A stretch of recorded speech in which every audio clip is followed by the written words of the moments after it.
Oh, no way! Is it happening? Yes. Is it Christmas? Buzz! Yes. Hello. What's up, Buzz? How you What up? doing? All right.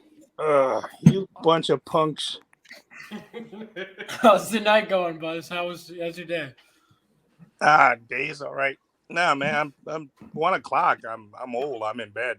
Yeah, I'm honestly, I'm like good, but we'll keep going for a bit. Buzz, you got anything you're working on at Well, the you moment? guys are not talking about the Henry Cavill thing. Oh there? yeah, I Talk forgot about that a little bit, man. That's crazy. Yeah, Henry Cavill. He's gone. Did you cover that? He's not going to be Superman anymore. Did you cry? He did. He did kinda- cry. Did you weep? You want me to? I look. Here's the thing. Henry Cavill's was good casting and whatever. Mishandled. I really think it's for the best in terms of just. Oh my God. In terms of cutting off the DCEU and starting fresh, cutting off the Snyder stuff. No, I disagree. Yeah, I disagree as well. Okay. I mean, obviously, I think that also means they're going to cut they're going to cut Black Adam out too. I assume. Right? Yeah, but that's no big loss. That movie sucked. Yeah, that's what I heard. Yeah. Yeah, I don't know.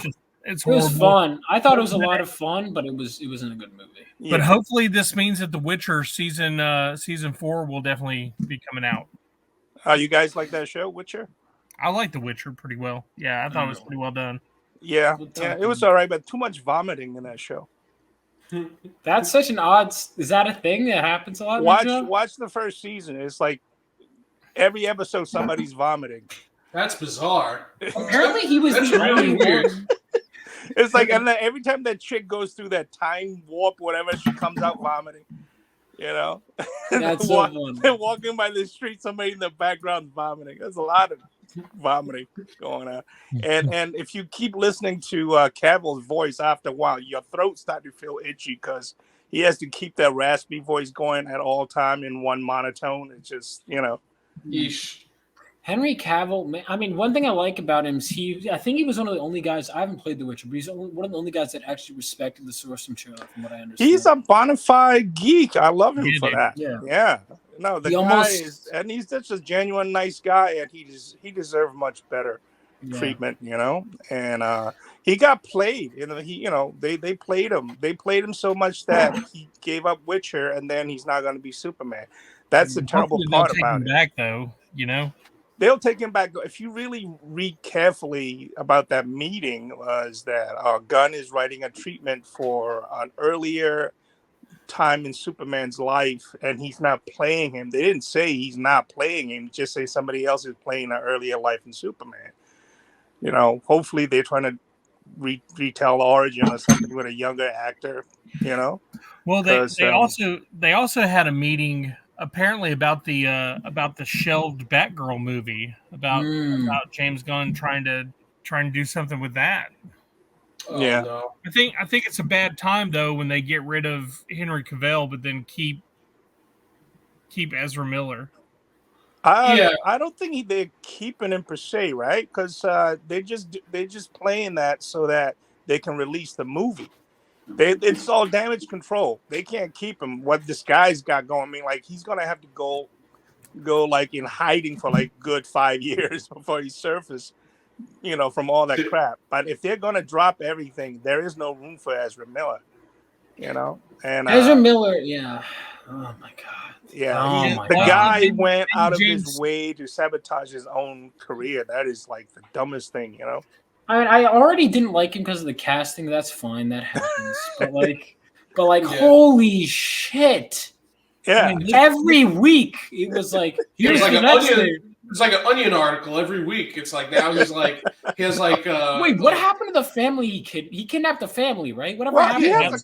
He was starting a cult. He was a cult. Wait, they're still kidnapped? Yes. Yeah, he was grooming minors. Why is no one talking about the kid? Are they okay? That time he got arrested like three times in a week, and why that time? Dude, did he get away with murder? Because he was grooming them. Yeah. Yeah. Oh my God. All right. Jules This said kept getting worse and worse. Oculus supposedly mocked the games. I heard that they did. Wait, what was there was one? There's so much shit I keep hearing that people are like the Halo series. They were like right before it came out. First of all, you should wait until after it comes out. Not that you should say this at all, but they were like, yeah, we didn't play the games for the Halo series. That's like a thing they condone now. Like, I think, what was it, one of these people that work for Disney or whatever, they said they actively look for people to write these shows that don't know the source They don't material. know. I heard that. Yeah, That's to get not a fresh, right. to get a fresh take, which to I me, don't that's want like... your fresh take. I want what I want. Yeah, but Marvel. you do understand that.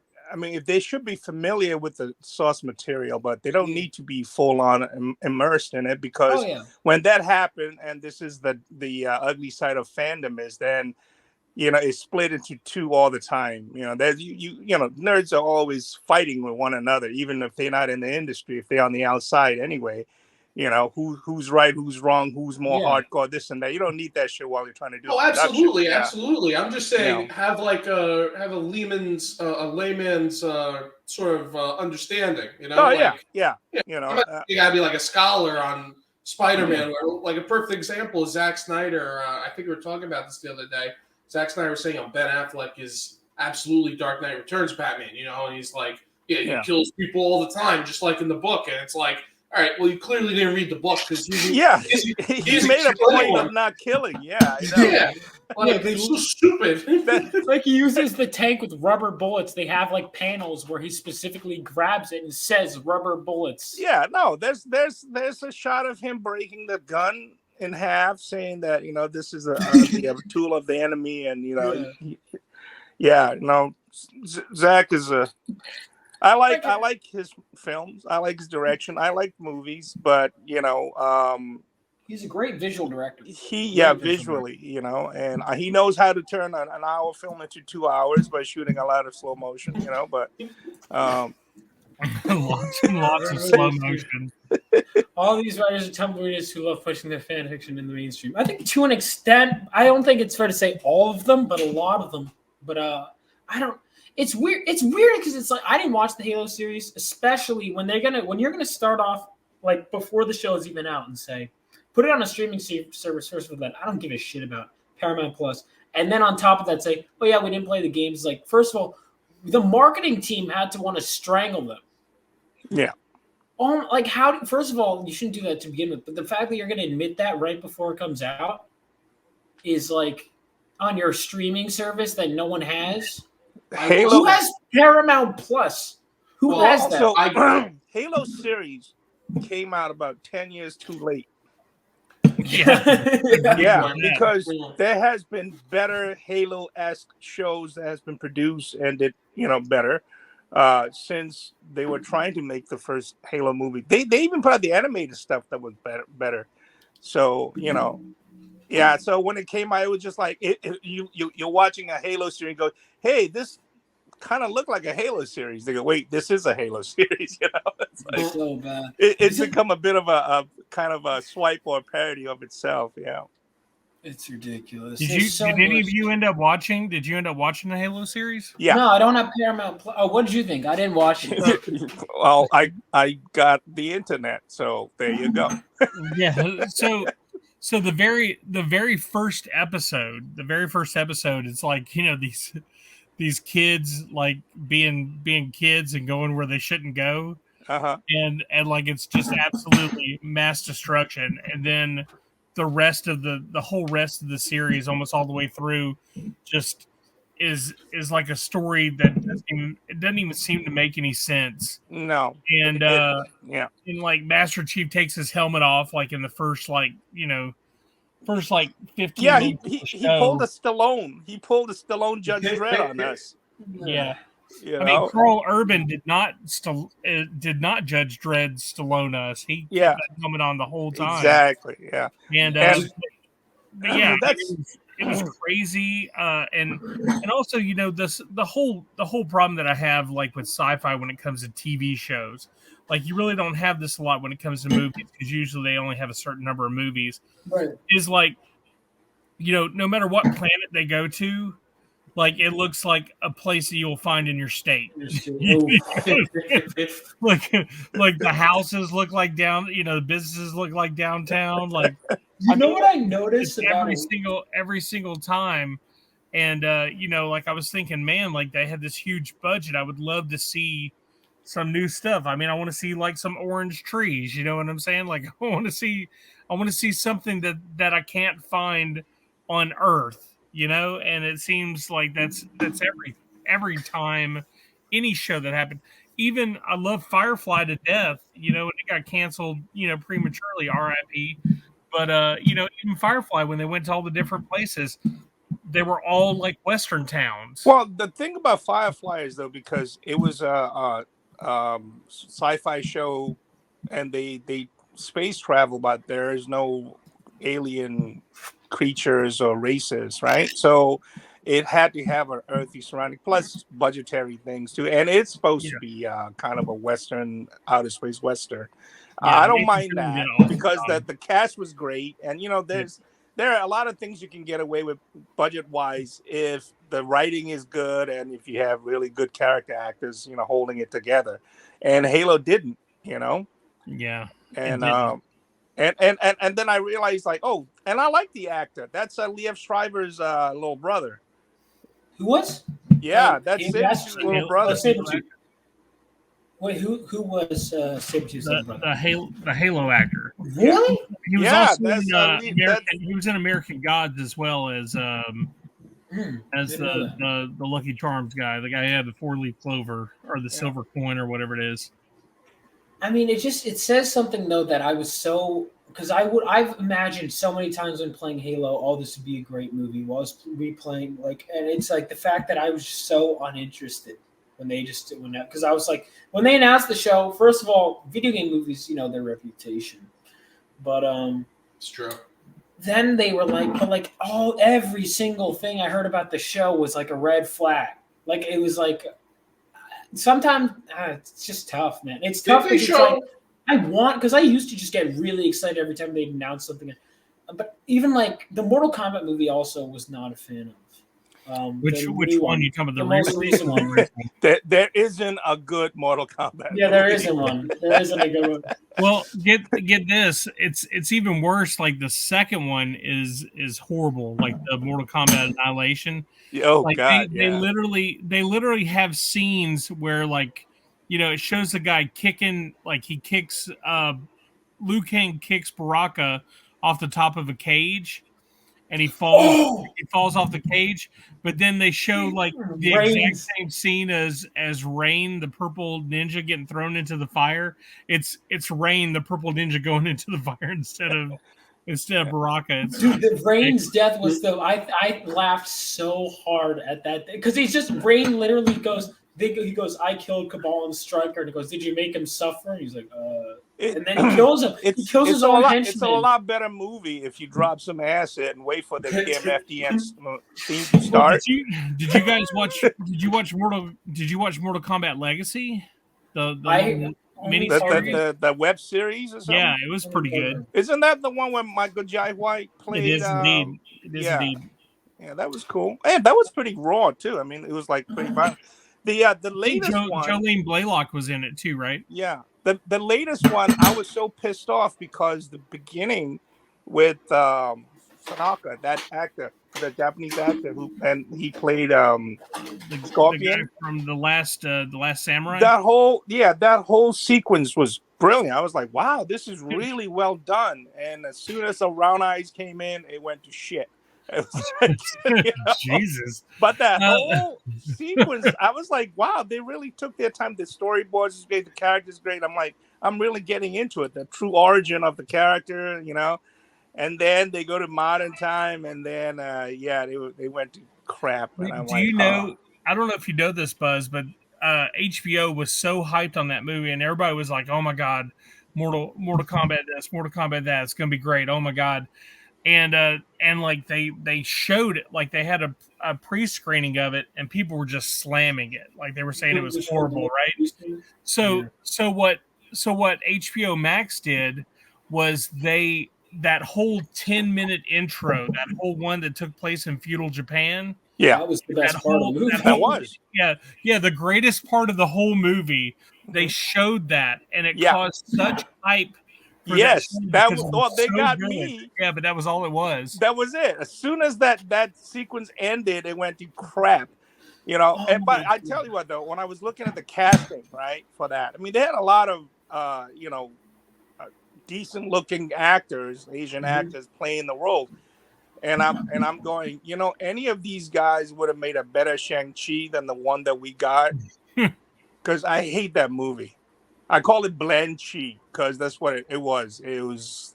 Did you guys like Shang-Chi was Shang-Chi. There's like one great fight scene on the bus, and the rest of the movie is forgettable. Yeah, but that fight scene on the bus is like a swipe from a Jackie Chan film. Yeah, the scaffolding fight was swiped from a Jackie. Like if you saw any wuxia film, and if you grew up, man, I'm an old man, so I grew up in the 80s and 90s watching all this Hong Kong flicks. You watch Shang-Chi and you're like bored because you've seen all of it before, done better in actual stunt work, not rubbery CGI. And also I don't have to sit through freaking Aquafina's annoying goddamn oh god. Freaking Aquafina. Good MCU humor. It's just you need to have. She's like the Asian Stephen Fetchit. I hate her so much. I think why did it have to have? Why couldn't it have just been a martial arts movie? Why did it have to have a giant dragon at the end? Did we really need that? Well, they had to. It was part of the whole storyline. That whole the 10 Rings storyline, like with the big dragon. Like that's. I mean, he was. Like it turned into Mulan at the end, But guys, if you really look at Shang-Chi, it's not a Shang-Chi movie. It's not. It's Iron Fist. Yeah. You know why? Because Iron Fist came from Coleman, which is that mystical village, right? Yeah. Land. And then he had to defeat a dragon and to get his heart, and then become Iron Fist. And if you notice, Shang-Chi's mother's outfit is green and yellow, which is Iron Fist's color scheme, the original, right? And she's descendant of others like her. So I'm like, this is actually an Iron Fist movie, but they just put Shang-Chi in the middle of it. I don't like how easily they acclimated to the mythical world and there being a giant dragon. And look, if you're gonna put a fucking giant dragon in a Marvel movie, it better be Fing Fang Foom. I don't want it. Yeah, it wasn't. It definitely wasn't. Fing Fang Foom is a space dragon, right? Is that? But he's dragon. But I don't want to see any other dragons. It's like, hey, Buzz, you said you're a Jackie Chan fan, man. So I when I grew up. Like when my introduction to Jackie Chan was Rumble in the Bronx. Yeah, it was pushed really big on MTV, and it's kind of what made me want to watch it. Right. But man, like I've seen every Jackie Chan movie that there was. Yeah. But man, like his movies are absolutely incredible.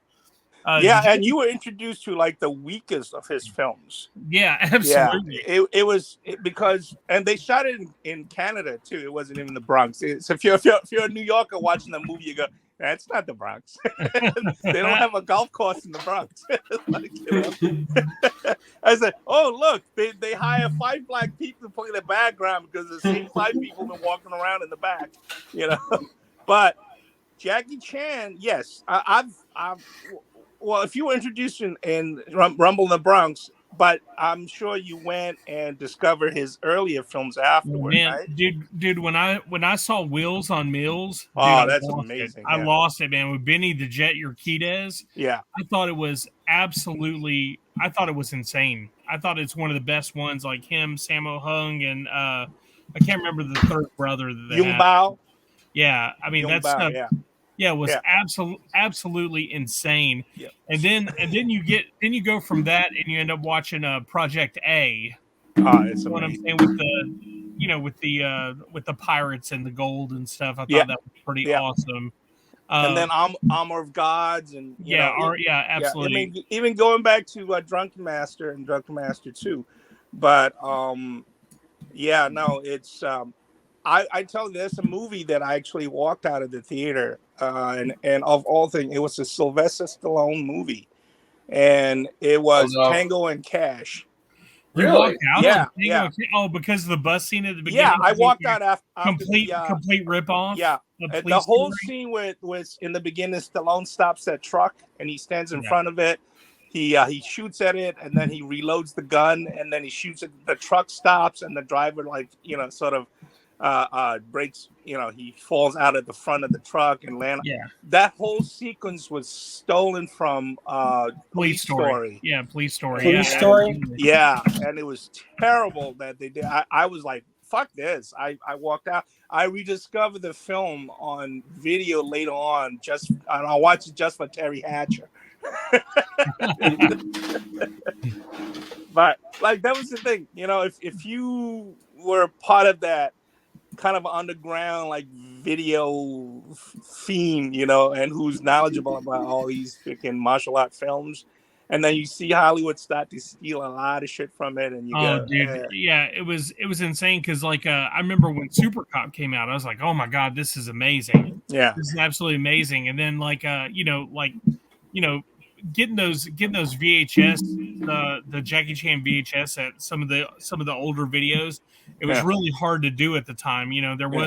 There wasn't an internet at the time, so you couldn't really go online and download stuff. Hang on a second, Blevin. Guys, VHS is a thing that I know what VHS is. Watch movies on.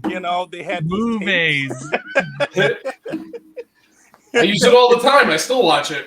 But yeah, and at the time, you had to order them from these companies, and most of the time they were like $40 and $50 a piece, man. So I was so I'm buying these movies, and I remember I bought Police Story, and I watched Police Story, and I thought it was incredible. So many windows got smashed, so much glass smashed in that movie. Well, Jackie Chan films started the post-credit scenes in films. Oh, really? Yeah. Well, it just showed him getting hurt. They would show during the credits where the stunts go wrong. Yeah.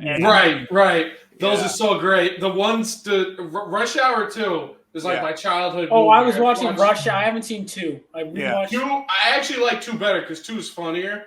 So the outtakes always have, even to this day, in stitches. There is a and you can see in the Hong Kong films, whenever Jackie has a fall, his entire crew comes over and take care of him because they need to. And the other reason is that they don't have insurance. No studio would insure him, so they had to make sure that Jackie doesn't get himself killed. Yeah. So, but he almost got killed during the shooting of Armor of Gods. Yep. I believe in Australia, they couldn't get. He couldn't get his crew to work with him. He was forced to use the Australian production crew. And in one of the stunts, he fell and they weren't there to take care of him, catch him, or put kind of a safety.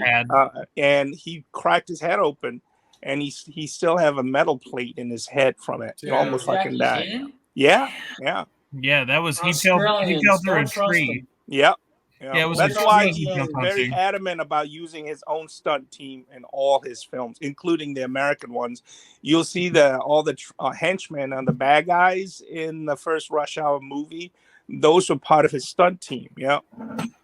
Jackie Chan, I remember I saw Rush Hour 3, the first one, when I was in middle school, and then I watched the first one for the first time fairly recently. Dude, that movie's dynamite. I believe you missed Rush Hour 2 because that really was one of the better ones. I mean, it had Zhang Ziyi from Crouch Tiger, Hidden Dragon. Yeah, it is a better.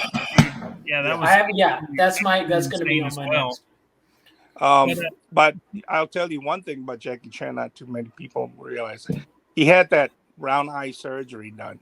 The what eye surgery? Round eye surgery. You know what it is? It is a surgical procedure where a lot of Asians using plastic surgery put in the second eyelid, the little, so it makes their eyes appear rounder. Yeah, talk about self-hate. Why would he do that? Hey, it's a cosmetic thing they do in Asia, you know? Yeah. 2 eyelids? You have like a you know how it's not 2 eyelids. Like, you know how you guys have the second fold around eyes, right? When you open your eye, Asians don't have that. A lot of them don't have it. I have it because, I have the good eye. But but some of them have that very it's that it's that flap that yeah, and what they do, they put incision and they put in the second fold, and it is very apparent if you watch Jackie Chan's movies from the early 70s and then in the 80s, and he did that to appeal to more of a wider audience. He didn't want to appear too Asian.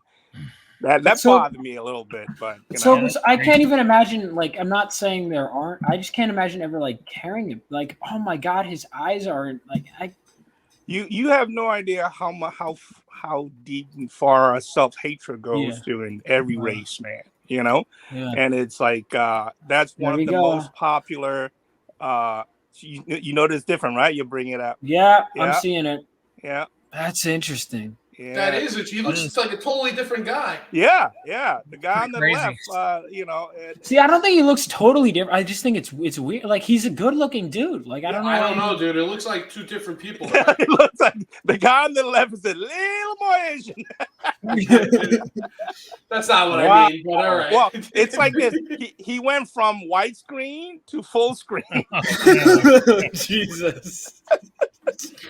Well, what I was saying earlier with the VHS, the VHS tapes, I bought Police Story 1, and then I bought Police Story 2, which was also crazy because they had dynamite. Yeah.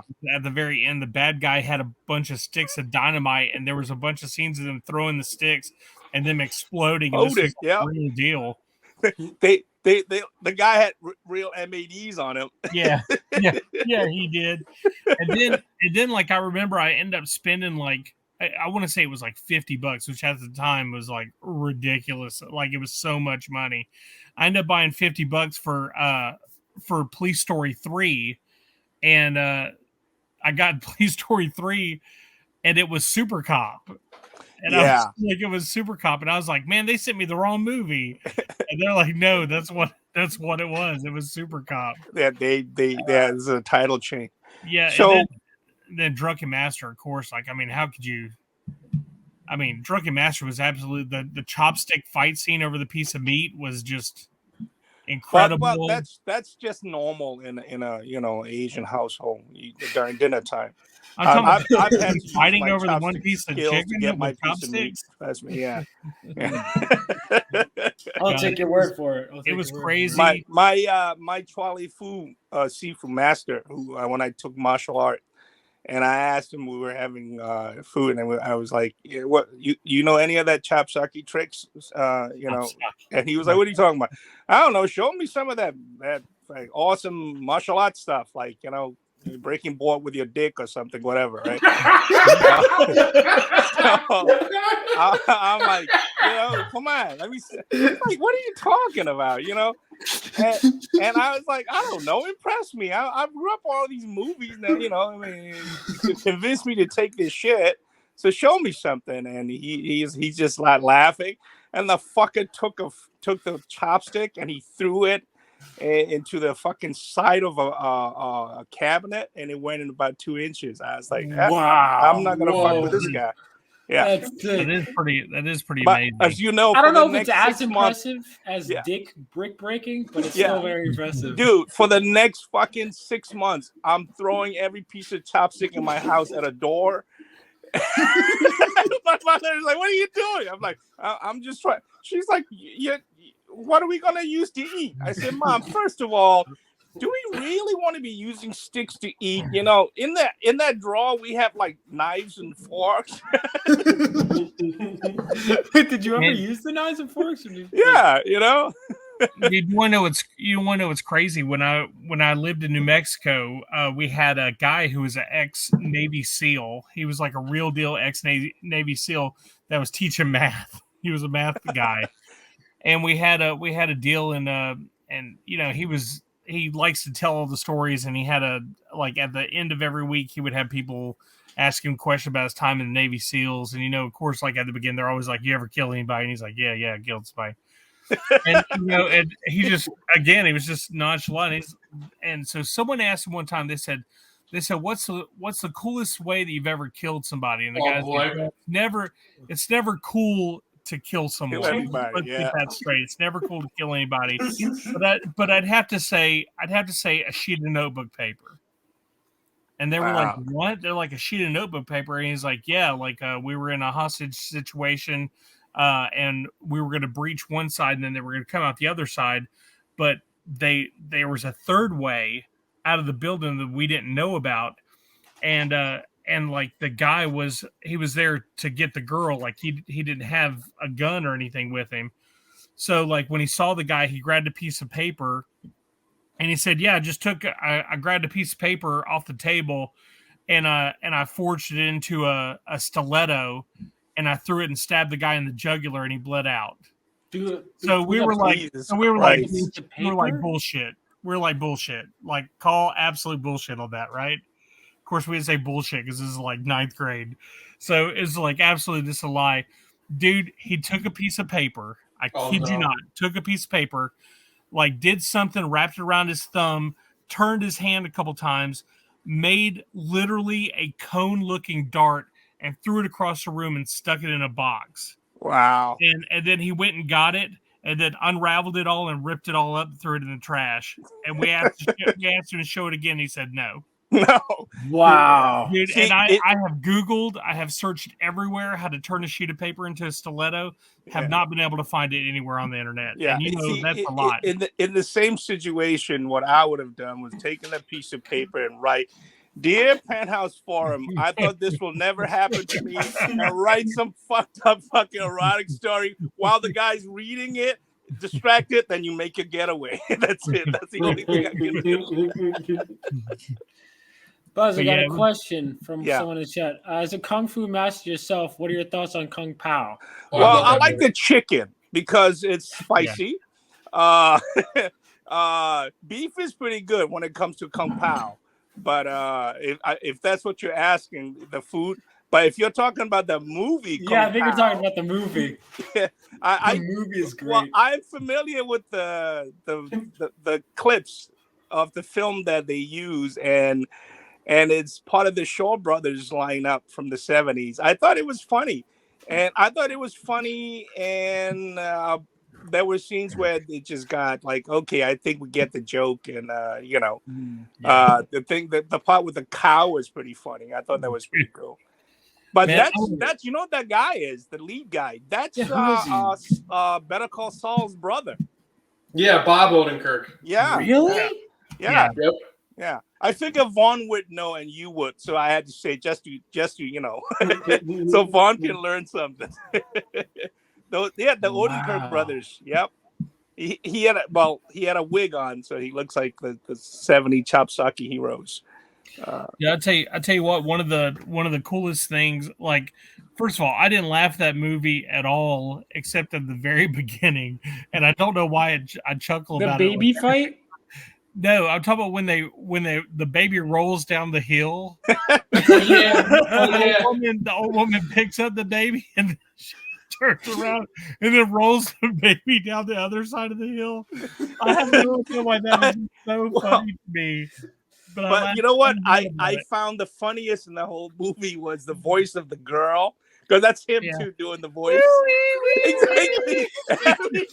That's the only one that gets me, because every time she goes, you're not crying too, or she's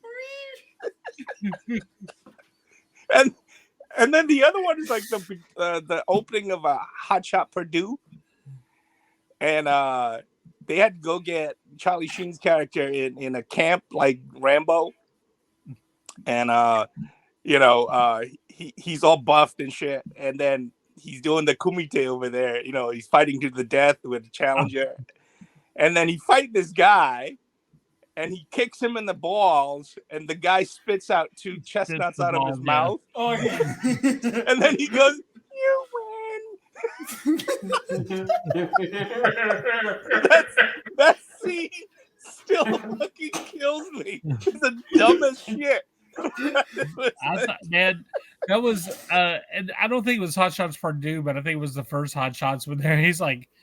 They're like, I'm flying over Area 3, like where are you at? He's like north and First Street or whatever it is. He's like in the streets. Like, I don't know. I thought that was pretty funny. But in Part 2, he's at this like ashram, and he's with the Buddhist monks, and then the colonel shows up with the hot chick, and all the monks are like going crazy trying to like they're looking at the girl and they're trying to impress her. One of the monks takes a robe off, he's all buffed and shit. They're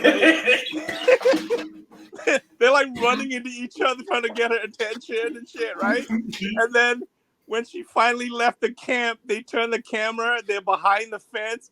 They're all like sad, which holding up signs that celibacy sucks. Yeah, that girl was Pee Wee Herman's girlfriend in Pee Wee Big Top Pee Wee. I think her name is Gloria Bellino, right? Valeria Bellino. Yeah. She was in Rain Man. Yeah, she was the girlfriend in Rain Man. No, Hot Shots. I've seen part of Hot Shots, but not. It's so goddamn funny. Vaughn, you gotta up your movie game, bro. Well, no. Also, Vaughn, you have to understand the films that they're parodying in those movies. Yeah, no, I know. And so if you guys, you guys haven't seen any of the older films, it wouldn't be as funny as it was for us. Like if you watch like Airplane. It's funny, but it's funnier to us because we know what they're making fun of. Yeah. The ending part was so. I love Leslie Nielsen. They're like the whole climatic scene of him landing the plane, and every 5 seconds he's like, "Just to let you know, we're counting on you." He's like, every 5 minutes he's so stupid. That one, The Naked Gun, is fantastic too. Oh, that's and he did a parody. Leslie Nielsen did another parody show. Like he was also Mr. Magoo in live action Mr. Magoo, which I thought was crazy. But he did James Bond ripoff called Spy Hard. Yeah, that was a parody. And Weird Al Yankovic did the beginning scene. And what all the beginning scenes of all the James Bond, like they do the theme song. And then they have all the hot girls, like they were fat. They had one of these, but they had like these girls swimming, like these silhouettes of girls swimming. And then they had this really big girl come swim, and she farted in the. And you see because it's all in silhouette, right? It's all in a silhouette. Yeah. I totally forgot. Leslie Nielsen is like the dad in Prom Night. Yeah, well, he's also. He's known for more things. I'm just surprised. Yeah, definitely like 15 years. Actually, his contribution to pop culture, he was in the original Forbidden Planet movie. Sci-fi movie. Forbidden Planet is one of my all-time favorite movies too. And if you like Naked Gun is a movie adaptation of a TV series he did. Yeah. And it's called Dragnet. No, it's I think it was called, what is it, Police Squad or something. It's a parody. It's just like Naked Gun. The whole cast was in it. Well, Police Squad was a parody of Dragnet. Yes. And then that became Naked Gun. But that was Leslie Nielsen. But no, he was a serious actor, and it was Airplane that made him this deadpan comedic dude. Yeah, but before that, it was all dramatic roles. He didn't do any comedies before that. But God, man, Forbidden Planet was so good. It's Tempest. Yeah, it's a sci-fi adaptation of a Shakespeare play, Tempest, with robots. Yeah. All right. Yeah, man, that's a good time. Should I go back to talking about tits and ass and hookers so that you guys hookers and blow? Like, I heard blow is only better if you do it off of a hooker's ass. That's what I've heard. Well, blow and sushi is served better on a naked chick. Yes. They both grunted like, We're just taking notes. We're taking notes. I would know because I've definitely done that. Did you so continuing on with like parody of movies and stuff, did you watch Have you seen Shaolin Soccer or the Stephen Chow movies? Yeah, all the Shaolin Stephen Chow Soccer, movies. Yeah, and Kung Fu Hustles. Yeah, those movies are very hard to top. That's why, when you see the attempts that made here trying to make make those films, the Stephen Chow again has a whole. He's like Mel Brooks. He's like Mel Brooks of physical comedy over there. He has his own crew and like slew of actors that he works with, and like Mel Brooks, once he lost the main core of good comedic actors, his movies weren't funny anymore. Like Brooks, after he lost, like he stopped using Harvey Coleman and that was it. Harvey Coleman and Cloris Leachman and Madeline Kahn.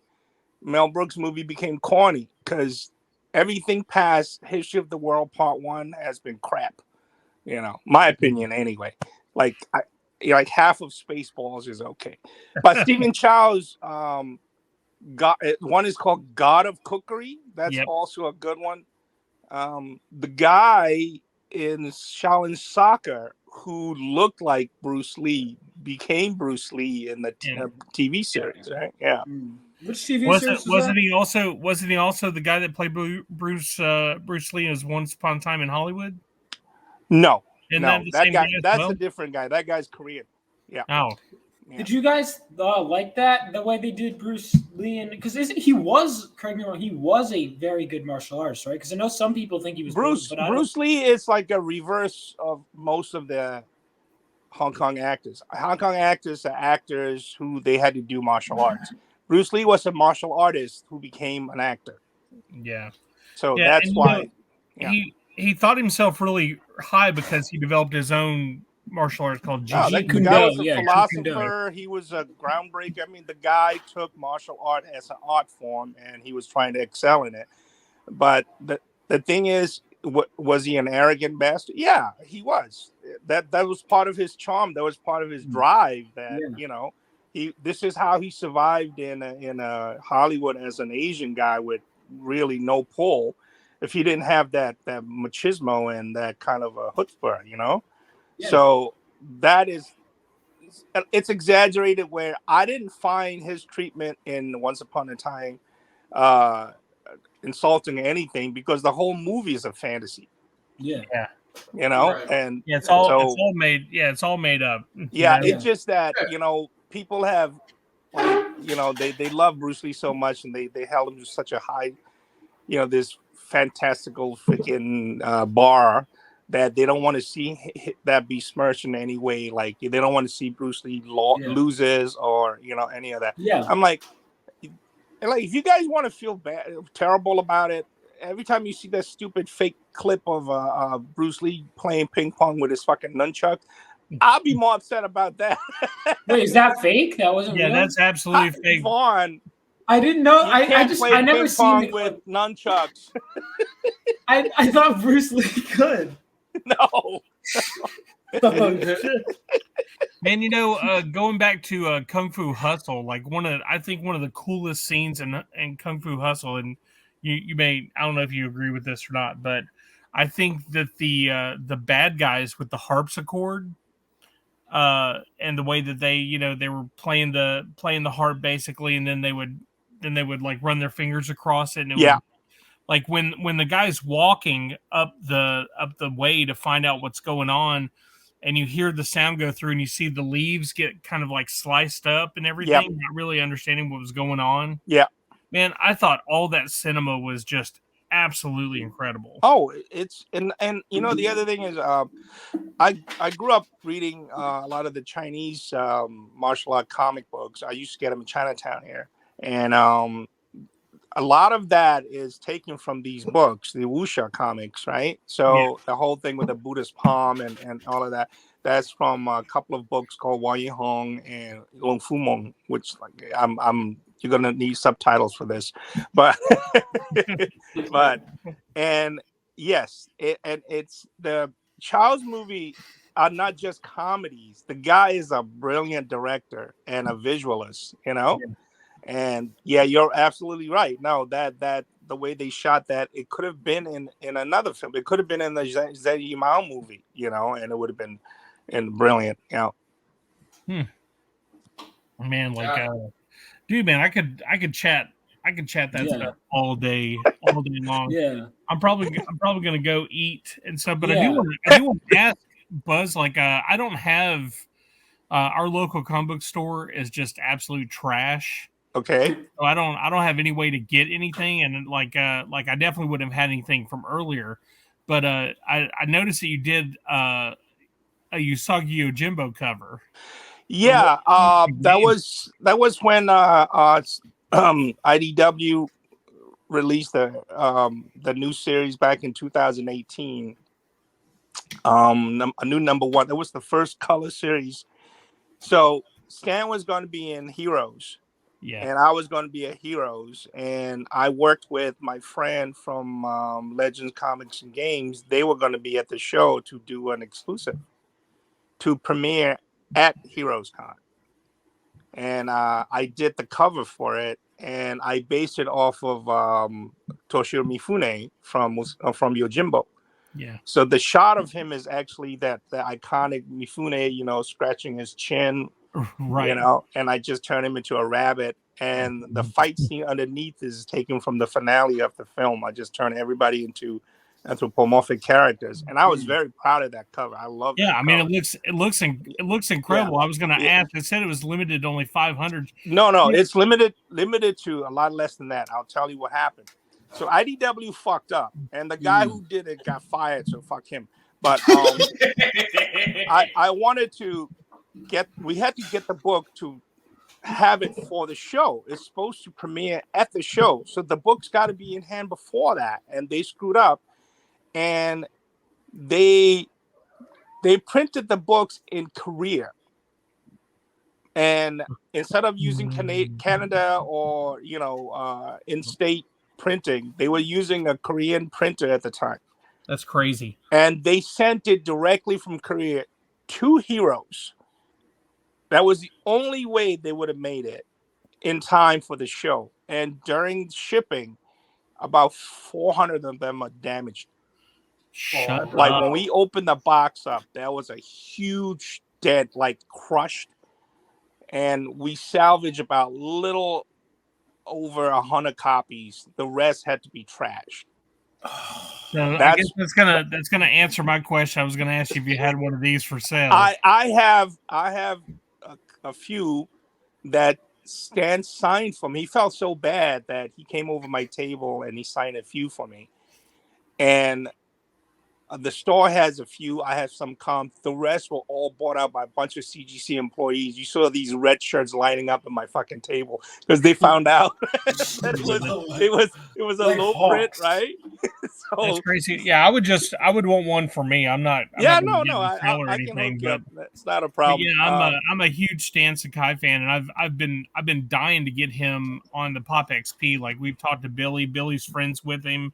Mm-hmm. And we've been trying to get him on, but it hasn't been able to happen. But we had Kevin Eastman on the show a couple of times, and I just would love to talk to him about that whole dynamic between, when you look at all the books from the past. I mean, just the whole idea that the Teenage Mutant Ninja Turtles cartoon that came out, the line of characters they had for toys and everything.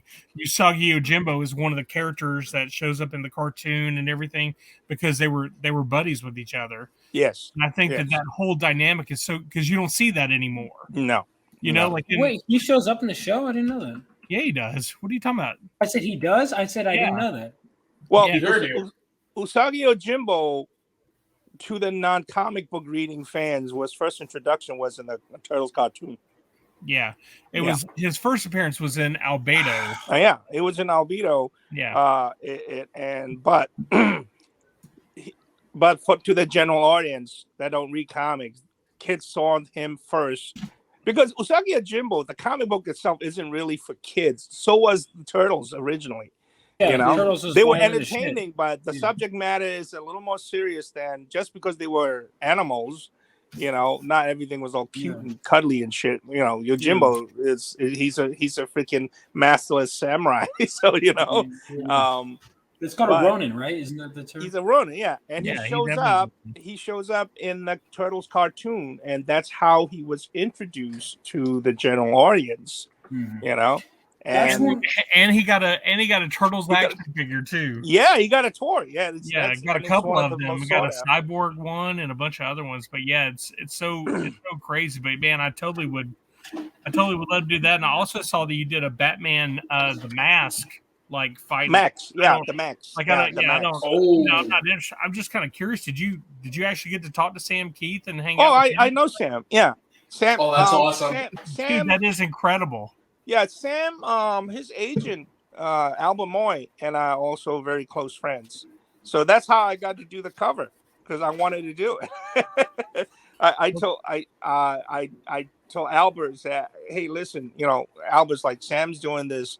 They're bringing back the Max, and he's going to team up with Batman. And I said, well, I want to do a cover. He said, well, yeah, Sam says fine. So IDW has to approve it.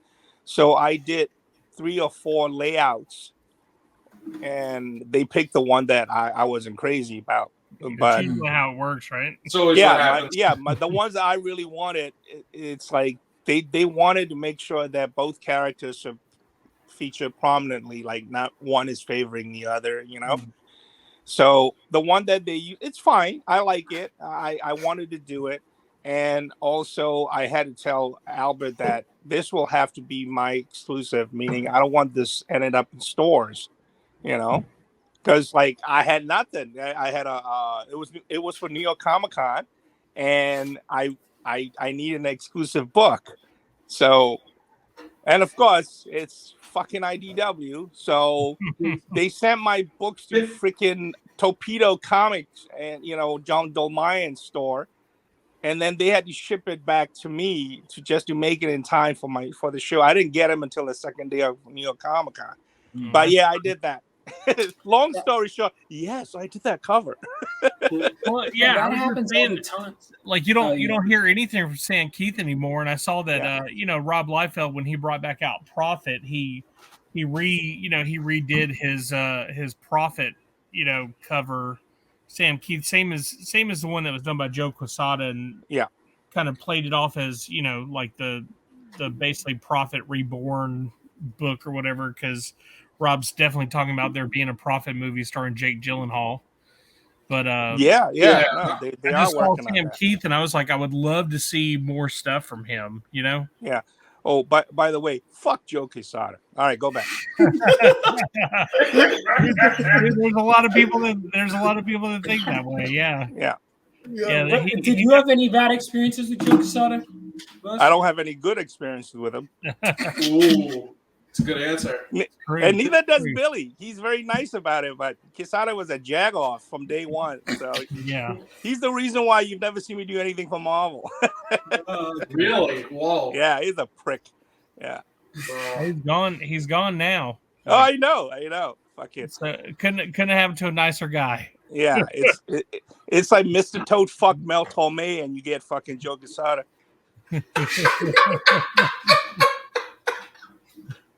Jesus. I do gotta say the no smoking thing is pretty dumb. Yeah, you can't take that from Wolverine. Like his cigar is but you guys got to remember, when Marvel was just a comic book company is one thing. When you have multi-billion-dollar film franchises and toys and shit, I'll be like, hey, well, if I create a character and they say, well, he can't be smoking crack anymore, I'm like, oh, that's what gives him his power. He's crack man. He's crack man. How can you call him crack man if he doesn't, smoke crack anymore, guys? But here's the thing: he was like, his whole rationale was, my grandfather died from smoking. I don't want smoking to influence kids or whatever, and by using in our books to make them look cool, right? But when have you ever seen like teenagers smoking cigars in like behind like a high school or whatever? Like, Nick Fury smokes cigars, and Wolverine smokes cigars, the Thing smokes cigars. Like, I don't know. And why was J. Jonah Jameson? What I don't understand is they still let him drink, right? Yeah, exactly. That's my point. Yeah, I never got that. It was so annoying. Yeah, it's stupid, but it's for, and I just don't like this whole, get up on a soapbox, fucking fake ass excuses. They come out and say we can't sell this character to kids and make them buy toys and plushies if he has a fucking cigarette in his mouth, a cigar in his mouth. Yeah, I can take that. That's a business move. I go, okay, I can see that. All right, no problem. But I'm sure there were other things that his grandfather did that was fucked up, right? Can freaking Wolverine not do that? My grandfather liked to pick his ass and smell it. So Wolverine can't do that anymore.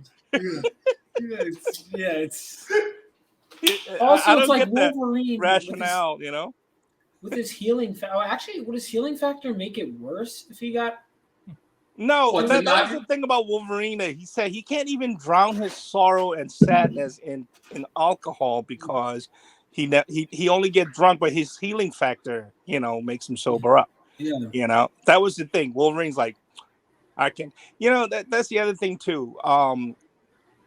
I remember Wolverine as 5'3", short, hairy, and ugly, and pissed off, right? That's how he is. So that's the way he should be. Now he's like 6'2", really good looking, and getting women all over the place. Why the fuck does he have anything to be angry about? That's because your life sucks, Wolverine. Yeah, he's like you look like it hurts every time I rip my claws out. It hurts every time. It's like, oh. Yeah, I'm gonna cry about that while you're begging all this. Yeah, I actually, I'm family friends with the producer of the first two X-Men movies, and I asked him. I said, "Was that a factor?" Because he grew up. The director, right? Yeah. Not the director, no. Oh, okay. Thank God. Okay, all right. Continue. No, but just making sure we're not going to get raided or something. No, Tom Santo, and he said that I asked him because he grew up reading. I asked him what X-Men to read. He was like, read Claremont's, and ever since then I've been hooked. His favorite character is Wolverine, which is part of the reason why Wolverine's the main character. And so I asked him. I was like, was that a factor, with casting for Wolverine, that the height thing? And he was just like, no, it was about the energy, really, that the character brought. Yeah, I think there could be a better Wolverine than Hugh Jackman one day. Oh, I'll tell you why I like Hugh Jackman. They were gonna go with Dougray Scott and Danzig. He was doing MI2, so he could. Hugh Jackman looked like a young Clint Eastwood. You look at him. I can kind of see that. Hugh Jackman. What's funny is but here's the thing: at the time, who was drawing Wolverine that made him look like Clint Eastwood, and I dug it, is Mark Texeira. If you look at Mark Texeira's Wolverine, yes, I know what you're talking about. I know what you're talking about. I have that issue. I have that issue right over here. He actually used fucking. I used to own that page. That he used because the attitude of Wolverine, the cool and kind of grimacing and that squint, that's Clint Eastwood. So Tex would use Clint Eastwood as reference for Wolverine when he drew him. And then when I saw Hugh Jackman, and I told fucking Tex that, yo, Mark, that's your Wolverine. That's him right there. And Jackman brought that across, and I dig that. That's why he's always the grimace. If you really look at now, when you look at Wolverine again, now that I've said it, you're going to see a lot of. When you look at him now, you're going to see that, wow, he does bring out Let me pull it up. Eastwood. Yeah. You own that page? Did you say? I had to sell it, man. I owned it for God. I owned it for like this 20. One. That's right there. Actually, that right there is a scan that I made, and I posted it online, and everybody started using it. Oh, yeah. Did you post this? No, if you upload a picture anywhere, I had it on Comic God Fans, and before you know, it's everywhere. Yeah.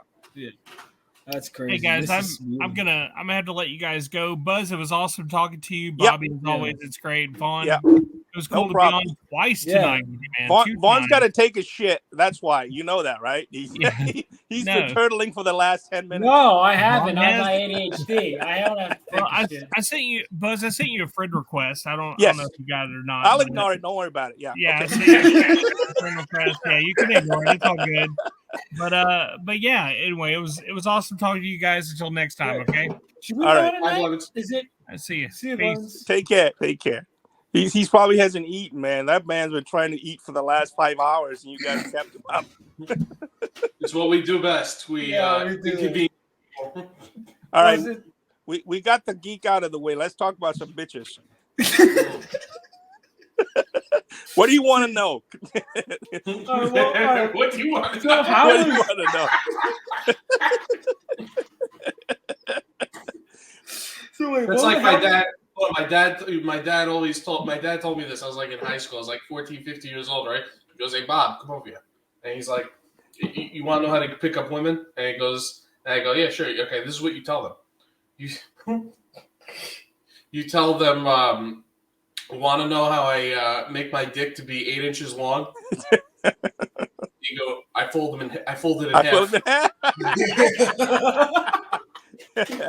Yeah. Then you realize I just offered this chick a bent dick. Well, that's not good.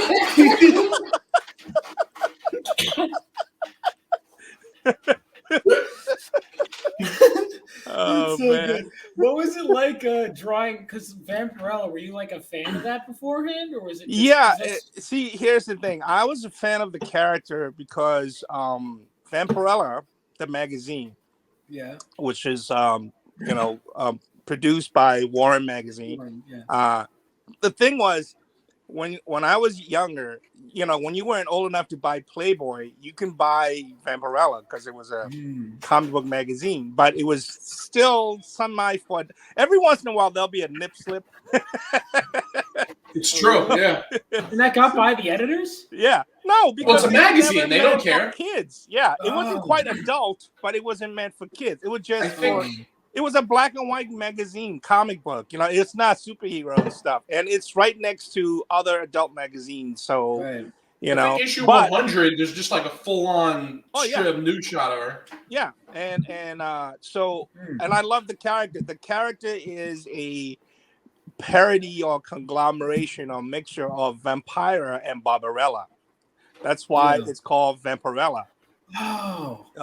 Exactly. Yeah. I didn't realize that. I was just kind of assume it was female. Yeah, Vampira. It was if you watch Tim Burton movies, she was a horror host from the 1950s. Yeah. And Barbarella, of course, was a movie from 1968 with what's her face? Jane Fonda. And now Dynamite has both properties and they're fucking it up. Anyway, so I was a fan, and back in 1993, end of 93, I was doing X Factor for Marvel. I had just gotten on the book because Quesada was leaving. And, I was an idiot. I did these pages and they gave it to Al Milgram to ink it, and they were horrible. And I was depressed, and I was at a New York Comic-Con. One of the last conventions they held at Jacob Javits Center before they closed it down up until 2005. And I got the pages back, and I'm walking the hall, and I saw this chick dressed up as Vampirella sitting at a booth, a comic booth, and I was like, oh shit, So I went over there, and I'm like, I want to hit on her, but I don't want to be too obvious. So what I did was I went over to the table where the editor was sitting, and she was doing portfolio reviews. So I opened up my portfolio, put it in front of her, and while she was looking at my pages, I went over there and tried to mac with the model. so I'm over there like, hey, what's your name? I know your name, but what's your name? And so you're from Draculon, huh? So it's like, so while I'm doing that, I hear from the editor. She's like, so how many pages can you draw a day? See, in my line of work, if the editor is already asking you how many pages can you do a day, you got the job. Okay. So she was asking me that because she wanted to know if I was looking for work, and I'm going, oh yeah. Then I was like, oh, screw talk, trying to pick up the chick. This is more important because I was unhappy with what Marvel was doing to my pages. So I said, well, if I can ink myself, I can do about 2 pages a day. She's like, whoa. Oh, you do you have a contract with Marvel? I said, no, I'm freelancing. She goes, well, how do you feel about working with us? And we offer you a little more money too, but we'll let you ink. I'm like, yeah, that's a deal. And that's how I got on Vampirella. And when that was she the gave me the relaunch, script, she realized not only that I'm a fan of the character, and so that worked out. Of course, about 6 months later, and I got the royalty check for the X Factor I had already done for Marvel, and I'm going, "Ooh boy, maybe I should have stayed on the X book." Do you know how much money people were making? Let me give you an example. I did a 12-page story in X Factor Annual. All right, this is for an annual, which sells less than a regular title, right? Right. It sells for less. Yeah, annuals, like regular titles, annuals don't, because the stories are out of continuity and they're just as special, Okay. So, and for a 12-pager, you were getting, if you're a penciler, you were getting 10 cents off the dollar. Meaning, if the book was $3 price tag on the cover, you make 10 cents. So I made 30 cents after the first 50,000 copies are sold. The first 50,000, the money goes to the company. I don't know how that works now, but that's how it used to work. But books were selling in the millions back then, 100,000, whatever. For that 12-page story, I got like 1%. I made $36,000. Oh. Most comics don't even make that. I feel like, in general. Check this out. And then I did a X Factor regular series, right? Mm-hmm. And I got like 60-something grand. Yeah. So you could imagine what the main guys were making. Mark Texeira, at one point, he went from doing Ghost Rider to Punisher to Wolverine. This guy was on top tier books. At one time, because he was in between the books, he had all 3 titles on the stands. Mark bought a $1 million home in freaking Westchester, right? I mean, like, this is the kind of money we're making. Now, Vampirella, Vengeance of Vampirella #1 sold really well. I made good money off of it. But, this is not what I was thinking about. I was just like, oh, I'm going to be an artist. And, look, how dare they do this to my artwork. And I'll ink myself, blah, blah, blah. But looking back, when I quit the X Factor job, I remember Terry Kavanagh and I love Terry Kavanagh. Yeah, and like the editor was like, "Are you crazy?" I'm like, "Yeah, fuck you guys, yeah." I want some artistic integrity. They were like, "All right, kid, there's like a line of guys who would jump at this," and I said, "Yeah, give it to them," and then that's how I got on Vampirella, and because I was trying to get laid. That was amazing. And that led to me meeting Billy. Yeah. And Tom Snigoski is a nice guy too. I've met him. Tom is a sweetheart. He is. Yeah. Billy's first store signing because Vampirella and Lady Death came out 2 weeks apart. Which one was first? Lady Death came out, and then she and Vampirella came out the same week. So we're at, I think Strike Zone was this store in Queens, and they invited me to do a signing for the premiere of Vampirella. When I got there, Billy was there signing for She. So we met at that signing and became friends. And that's how I met Billy in 1994. Is this in Astoria or no? Astoria, yeah. Yeah, I know where this is. This is shit. I forget where it is. I think it's on Ditmars. It's on one of those. Yeah, it is on Ditmars, actually, yeah. It was. I don't even know. I haven't been to Astoria. So. No, it's long gone. It's long gone. My dad works at Astoria. I go there every now and then. But Billy and I, we became fast friends, and then we were traveling together. And because we started the Bad Girl trend, so whenever at a show, it would be me, Billy, Stephen Hughes, and Brian Pulido. We would be doing panels together, and and all of it. But the thing was, Billy had Debbie. Brian was married, so was Stephen. I'm single, so I was an asshound. So I took advantage of all of that. It's like, Shit. Wow. But yeah, that's how we became friends, and like Billy was, oh Jesus Christ, that boy is so white. Like he would mispronounce the Asian names in his own fucking book, and I would have to correct him. I'm like, you're embarrassing yourself and me, Billy. And me. Like we'd be doing a panel together, and then Bill would be talking about she, and then afterward I would have to go, he meant to say. Yeah. That's so fun. That was that. I mean, it sounds like the 90s. I mean, that must have been. You think that'll ever happen again in comics, like a boom that big? No. Because we have other things now. You see, the kids back then, the gaming industry wasn't as huge as it is today. Right. And that Hollywood hasn't completely embraced the medium that we are in, you know? Yeah. And comics on their own was just starting to seep into the pop culture mainly.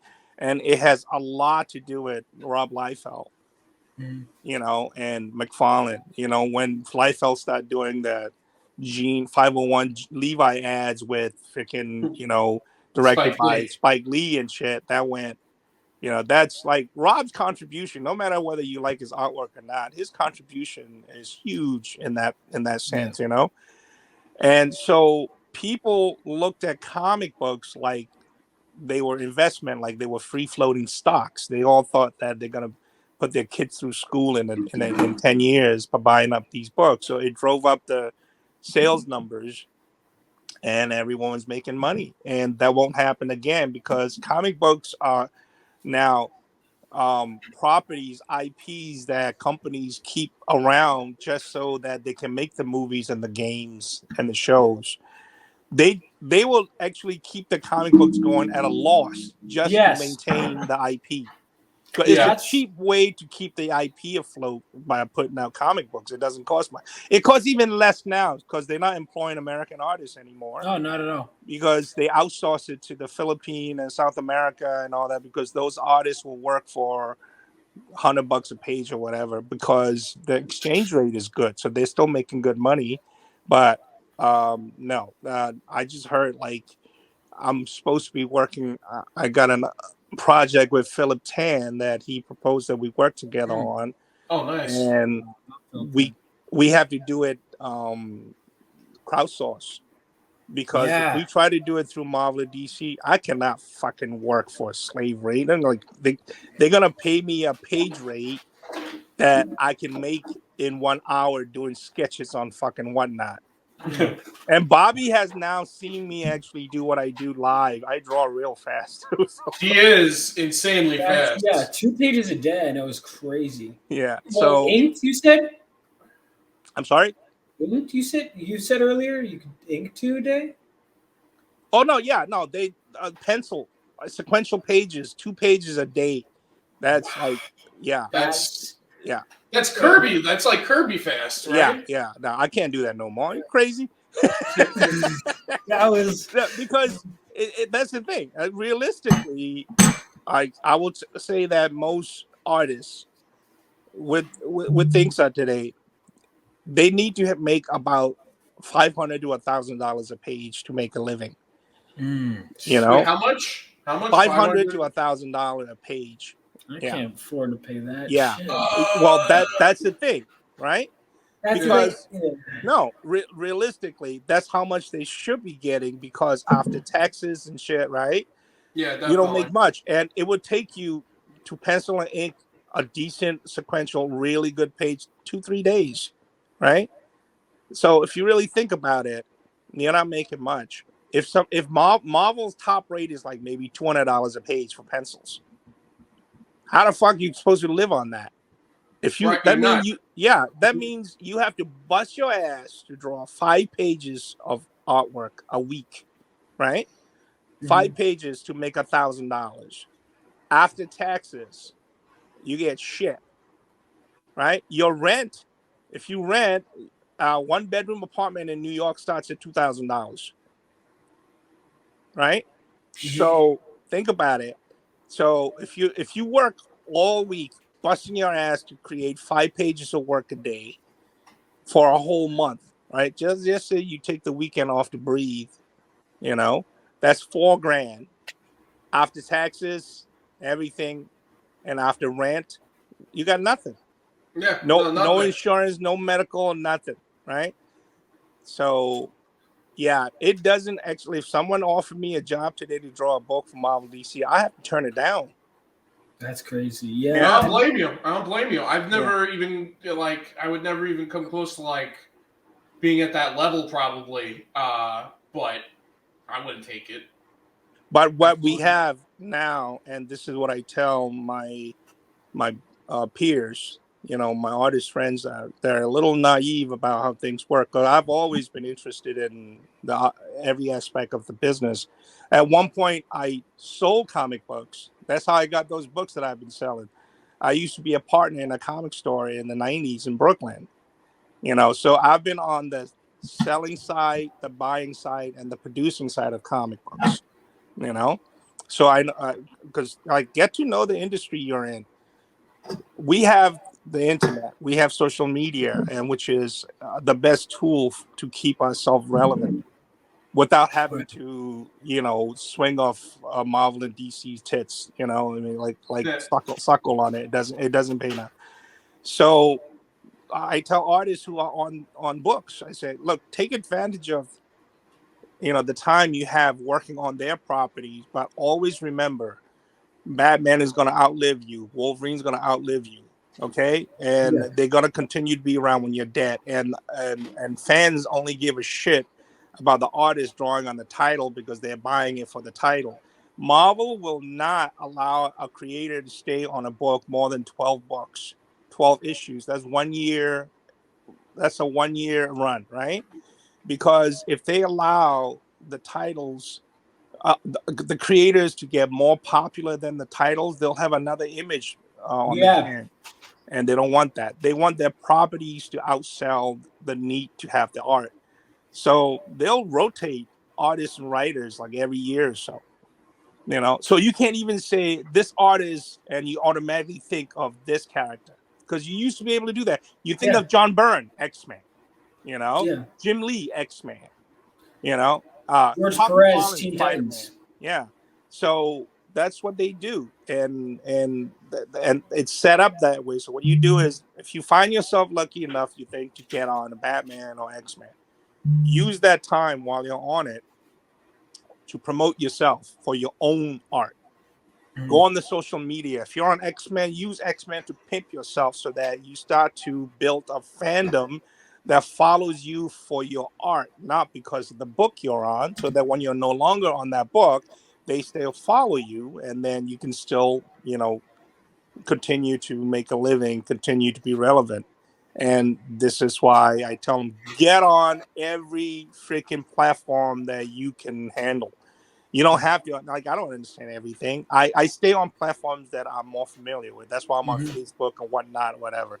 I'm slowly venturing out into other platforms, but my old ass is hard to fucking teach because, like half the shit, all the jargons that you kids are using, I need subtitles, So, but I encourage a lot of my creators to do the same thing. Get out there, show your work, and, pull in those followers, and then make them follow you for your art and for you, not because of the project you're on. That is also how you get the companies to notice you, and they start approaching you. People talk about Frank Cho, right? Aside from being a little short dude, Frank started doing mainstream comics after he was big doing his own, right? Yeah. You want to be like Frank Cho. You want to have somebody who has control over their art, and and maintain their relevance on their own because of their art rather than what they're drawing. Yeah, totally. And plus, that time he dunked on Robbie Rodriguez, which is like the funniest thing I've read in a while. I just laugh. It's just like there's two jokes and somebody's not explaining one to the other.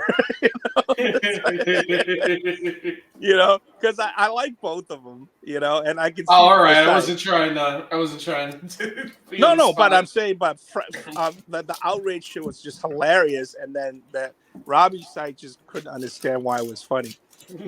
Because Frank's a little horn dog, and he'll make fun of anything. I could tell from his art. Look, you know why he likes big tits? Because he's so short. That's all he sees, man. I would be too, shit.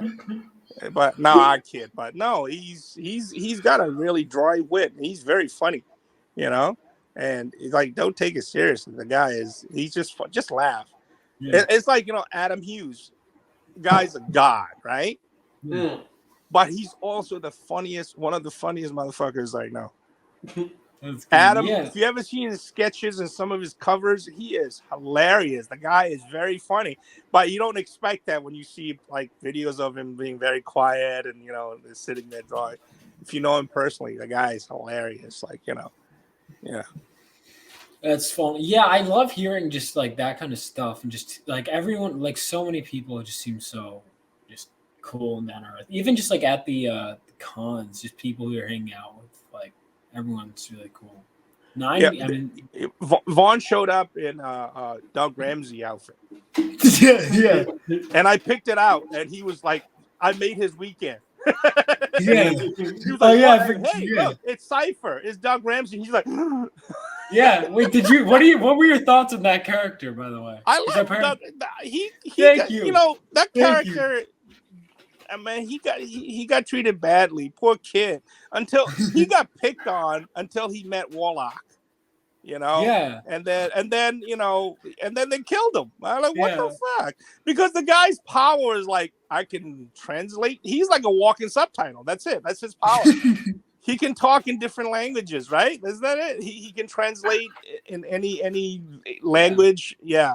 So I'm like, oh, okay. But he was a fun character too. Like he was always good.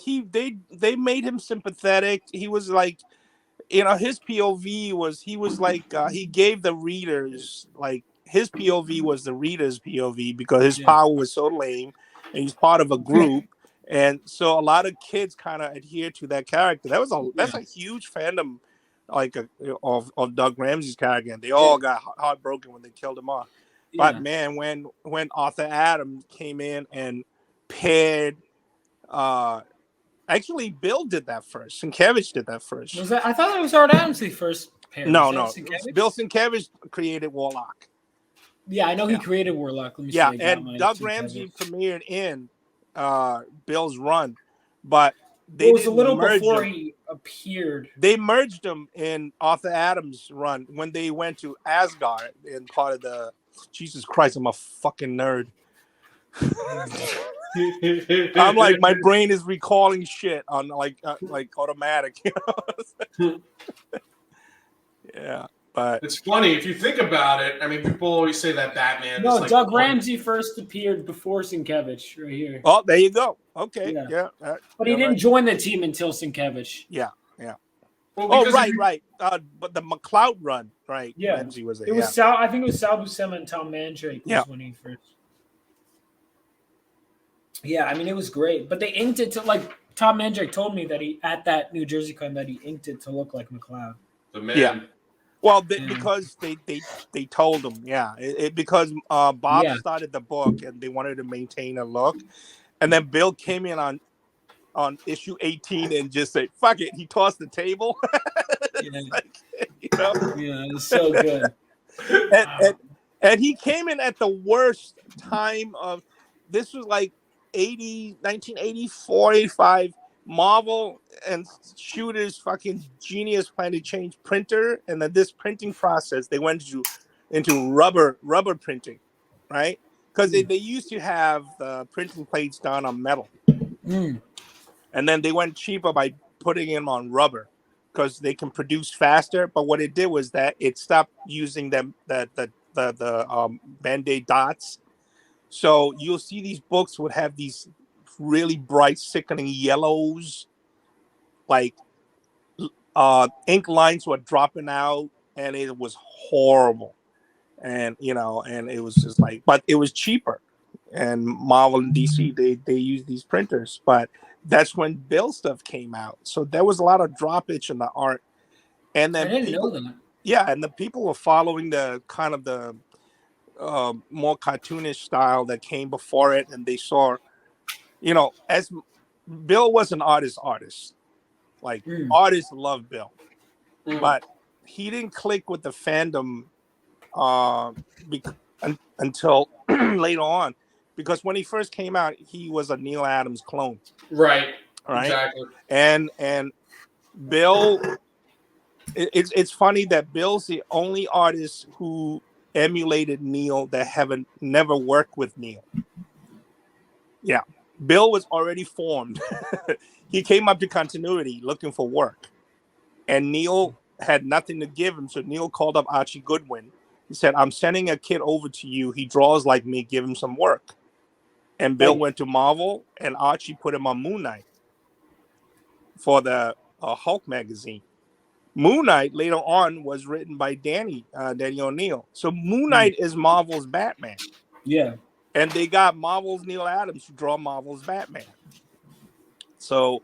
Oh wow! Yeah, exactly. And never looked at it that way. Sienkiewicz, you think is like Neil Adams? His early stuff.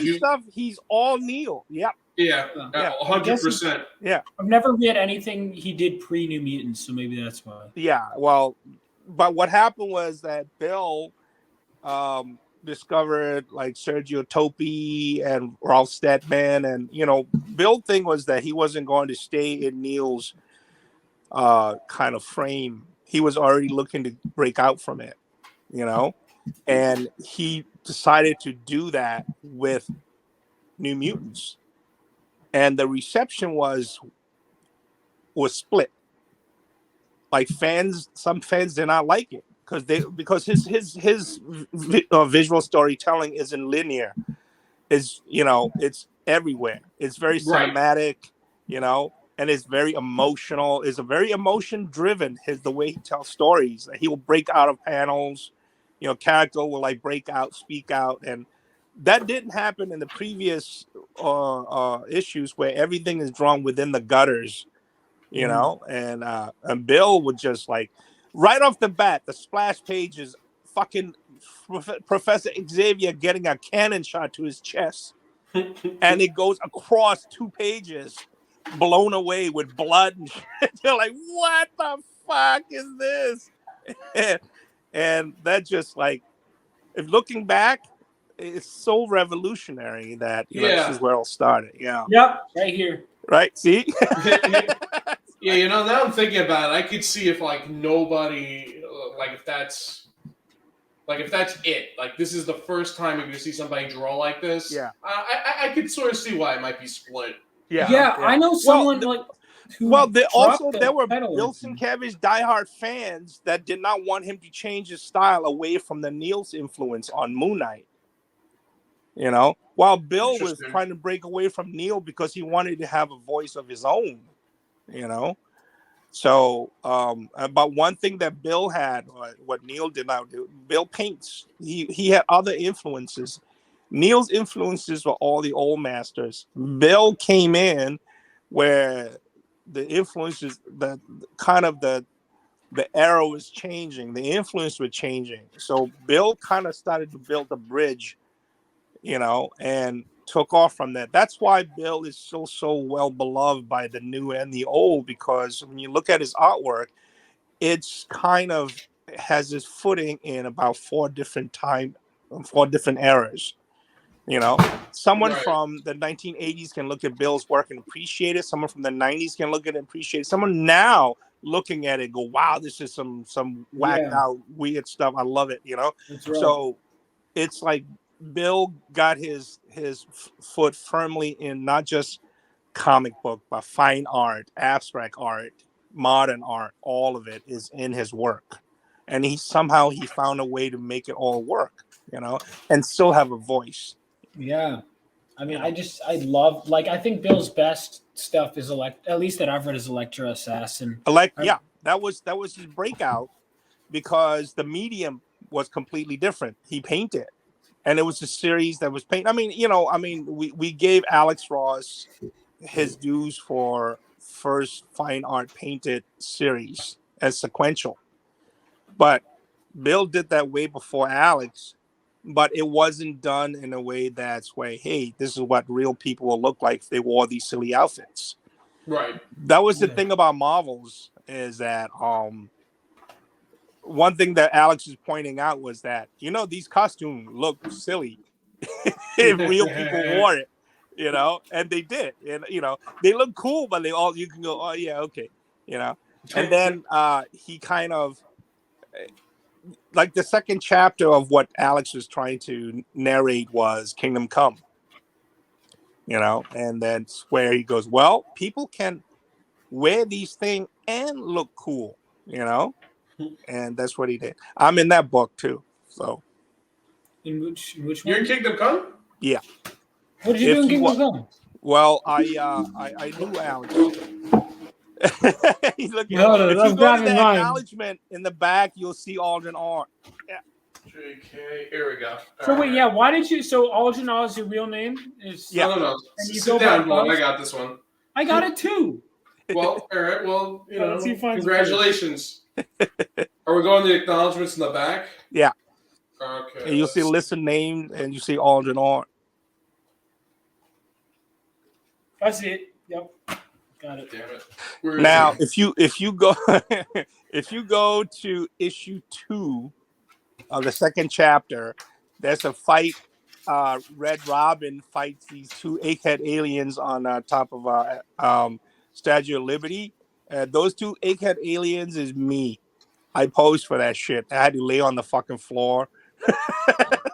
No way. Oh my God. Yeah. Also, I'm actually the cameraman with the bandana and a beard in the crowd. Yeah. Where? In which part? Like they're interviewing people. I'll have. I see you. I see you. I'll have. Yeah, that was. I used to have long hair and all that, but I helped design some of the characters in there too. So. Wow. Yeah. I didn't know that. That's so cool. I would have never. Shit, boys. Yeah. Wow. I would have never known that. That's crazy. Oh my God, this is awesome. Yeah, all right, I'll get you to sign this next time then. So 90s, man. I travel. I went I knew a lot of the people in the business because I was so inquisitive, and what happened was I don't think it's happening anymore. By the 90s in Chicago, every Thursday, right? All the artists used to get together, local artists used to get together, and they would go to this local church as a gymnasium, and they used to play volleyball. And then afterward, they all go to a couple of the neighborhood bars and hang out afterward and shit, right? So I started going there, and man, there were like Alex Ross and Angel Medina and Mitch McConnell and not the guy in the Senate, Mitch O'Connell. I'm sorry, the artist. Okay. Like Hillary Burder and all these artists. Man, they had no egos. They were all like brethren. Like if an artist is late on a job, they all do a jam session together and all that. It was like. And meanwhile, in New York, it was like. You got the Casada crew, and I fucking hated the New York art scene. So I used to travel. I used to fly to Chicago Thursday, right, and hang out with them, and then I would crash on their couch until Monday, and then come home. Yeah. So I would either be at Ross's couch, on Angel Medina's apartment. To a point, it got to a point where I rented an apartment. I just stayed there for a year. I lived in Chicago for a while. But that was it. I met Alex in 1994 at Heroes. Marvels came out. Vampirella came out. our flights got canceled last day of the show. So Shelton, the host of the show, put us all up for one more night, and then he had all of us in the ballroom hanging out, bought us pizzas and dinner, and so all the artists were like drawing for each other. That was pretty cool. And I met Alex there, and we started talking, and Alex was working on treatment for a proposal for Kingdom Come. And when he spoke to me, he realized, I look like a punk with long hair, talking about tits and ass and shit, but my heart really is in Golden Age comics, because I grew up reading my dad's comics in Burma and stuff. So he was like, "You actually know this stuff?" So yeah, Spice Smasher and Captain Marvel and all of that. So we stayed in touch, and when he started working on Kingdom Come, I would get him references, because there were more local comic shops in New York than Chicago. So I would go and shop for, like, he needs that famous Neil Adams 60-page giant double wraparound cover with all the Justice League standing around.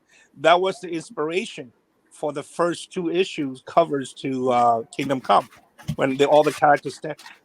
I would buy all of these books and FedEx them over to Alex, because he needed a reference, and then he would ask me to do some designs for certain characters. He would ask all his friends. So there's a listing of all the local artists from Chicago that helped Alex out in design. So this was a big, effort, like a group effort. And so I was part of that. And that was so cool, man. And we won't have that anymore either. It's like, absolutely. I was going to say, yeah. Sorry. No, the New York crew was just full of fucking egos, so I didn't like it. That's They, I think it's this new edition, because I got the new edition, the Black Label one. Yeah. I think they misspelled your name. Your name. Yeah, Aldrin. Yeah, they call it like with an M. Yeah, they put an M. And I saw that shit. I was like, man. So the reason why I'm called Buzz is because I'm named after Buzz Aldrin. Right. That's yeah. I didn't know your name the first time. I just knew you as Buzz. I didn't know you're like. Well, that's because Facebook made me change it about 6 years ago. Remember when they were going around like, you had to show an ID, and they were trying to verify things because, God forbid, there was a performer, call himself Titty Sprinkles, and then they're like, well, you're not really Titty Sprinkles. I am when you see me dance tonight at the freaking Palladium.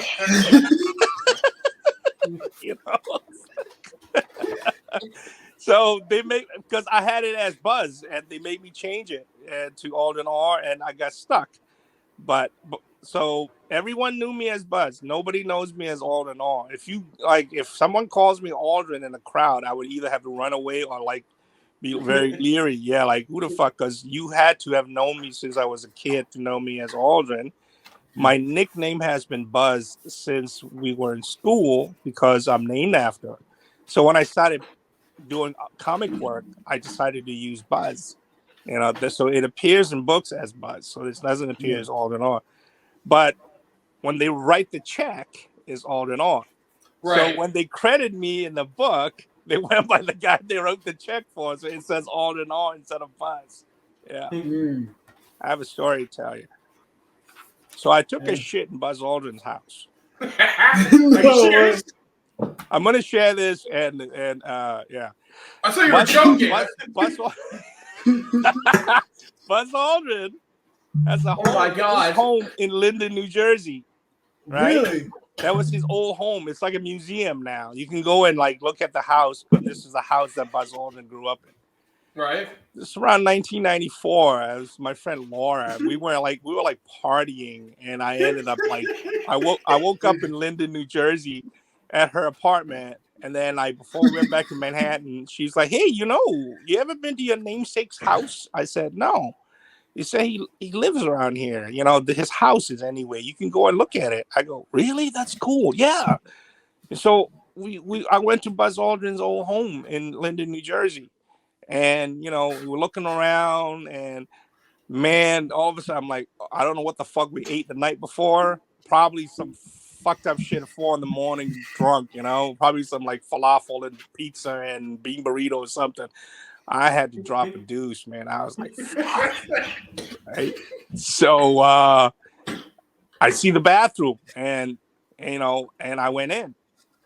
So, man, I dropped a coil, and then I turn around, and then it won't flush. I'm like, what the fuck? And then it's not a working fucking bathroom because the whole place is like a goddamn museum. Right? So I'm like, shit, right? So I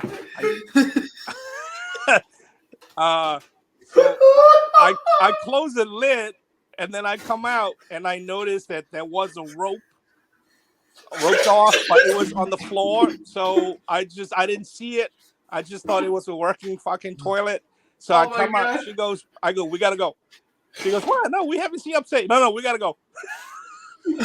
We gotta go. She's like, what? I'll tell you later. We gotta go. Oh my God, I'm dead. That's amazing. So yeah, so I don't want to the curator comes over later. Wait a minute, what's that smell? Oh my God.